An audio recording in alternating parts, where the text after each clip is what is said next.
하나님을 섬긴다고 하지만 여전히 세상을 섬기며, 하나님을 섬긴다고 하지만 여전히 물질이 우리의 주인 되어서 물질의 우상 숭배를 하며 신앙생활을 합니다. 오늘 우리의 신앙의 해결점이 어디 있을까요? 다시 십자가로 돌아가는 일이에요. 오늘 본문 속에서 십자가가 왜 능력인지를 몇 가지 나누어 보려고 합니다. 먼저 십자가는요, 하나님의 사랑의 표징입니다. 십자가 안에 있을 때 하나님의 사랑과 능력이 무엇인지를 알게 되어지죠. 그 사랑과 은혜를 입은 사람이 또 다른 사람을 사랑하고 용서할 수가 있는 거예요. 여러분, 참된 사랑, 진실한 사랑을 언제 발견할 수가 있을까요? 누군가가 나에게 희생할 때 저 사람이 나를 진짜로 사랑해 주는구나 라는 것을 알게 되어져요. 십자가는 무엇일까요? 그 속에 하나님의 사랑을 우리에게 보여주는 사건이 바로 십자가입니다. 고린도 교회의 나눔과 다툼의 문제, 그 근원적인 문제 속에는 무엇이 있었을까요? 하나님의 사랑을 잃어버린 문제가 있었던 거예요. 사도 바울이 그래서 십자가의 도가 하나님의 능력이라는 것을 이야기하고 있어요. 그런데 우리는 이 사랑에 너무나 무디어져 있다라는 생각이 들어요. 세상의 그 무엇을 봐도 그렇게 눈물이 나는데 하나님의 놀라운 사랑, 우리를 죽기까지 사랑하신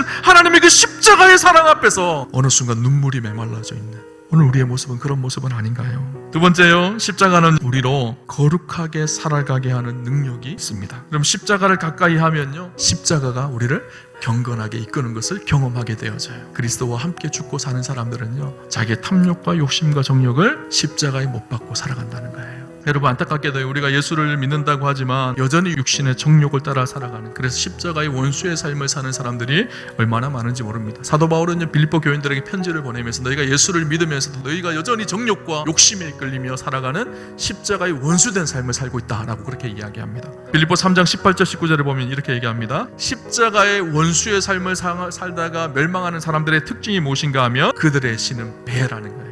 그들의 하나님은 자신의 욕심, 자기의 욕망, 자기의 정욕이라는 거예요. 하나님을 섬긴다고 하지만 여전히 하나님을 섬기는 것이 아니라 자기의 욕망을 따라 살아가는 그들을 십자가의 원수된 사람이라는 거예요. 예수님을 다시 십자가에 못 박는 사람이라는 거예요. 우리의 마음에 무엇이 담겨져 있고 우리의 시선이 어디를 향하느냐가 너무너무 중요하죠. 우리 그리스도인들의 삶의 시선과 마음에 무엇이 담겨져 있어야 될까요? 십자가가 담겨져 있어야 돼요. 세 번째는 십자가 앞에 서면 주를 향한 진정한 섬김과 헌신의 삶을 살게 되어집니다. 우리를 위해서 희생하고 섬기신 주님의 상징이 십자가예요.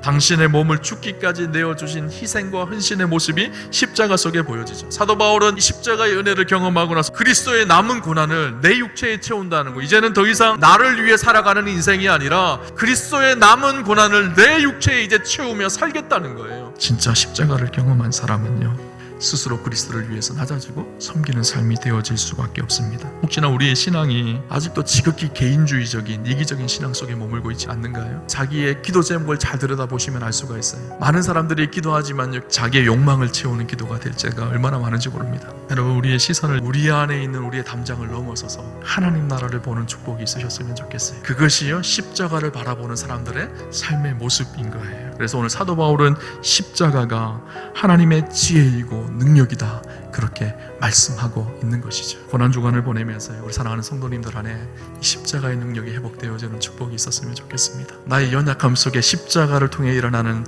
하나님의 강함이 드러나는 그런 축복이 있으시기를 주님 이름으로 축원합니다.